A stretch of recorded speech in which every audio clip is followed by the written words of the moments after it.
গৌতম বুদ্ধ তার শিষ্যদের সঙ্গে একটি গ্রামে অবস্থান করছিলেন। তার জ্ঞান ও শান্ত মনোভাব দেখে গ্রামের অনেক মানুষ মুগ্ধ হয়েছিলেন।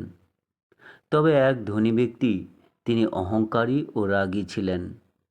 তিনি বুদ্ধের জনপ্রিয়তা সহ্য করতে পারছিলেন না।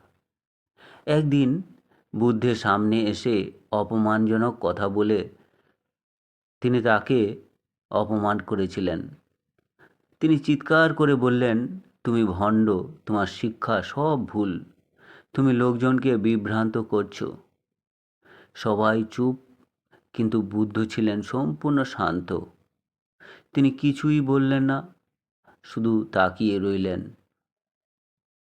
ধনী লোকটি আরও রেগে ফেটে বলল, তুমি চুপ কেন, কিছু বলো।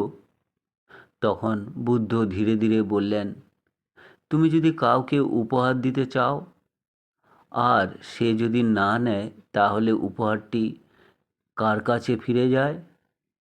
লোকটি বলল, যে দিয়েছে তার কাছেই যাবে। বুদ্ধ বললেন, তুমি রাগ, অপমান ও ঘৃণা আমাকে দিচ্ছ, কিন্তু আমি তা গ্রহণ করছি না, তাই সেইগুলো তোমার কাছেই রয়ে গেল। লোকটি স্তব্ধ হয়ে গেল। তার মনে হলো যেন কেউ তার অহংকারের আয়নায় ফাটল ধরিয়ে দিল। সে মাথা নিচু করে বলল, আপনি সত্যিই জ্ঞানী, আমি ভুল করেছি। তখন গৌতম বুদ্ধ বললেন, একজন মানুষের সবচেয়ে বড় জয় হলো নিজের রাগ ও অহংকারকে জয় করা। রাগ নয়, ক্ষমা মানুষের প্রকৃত শক্তি।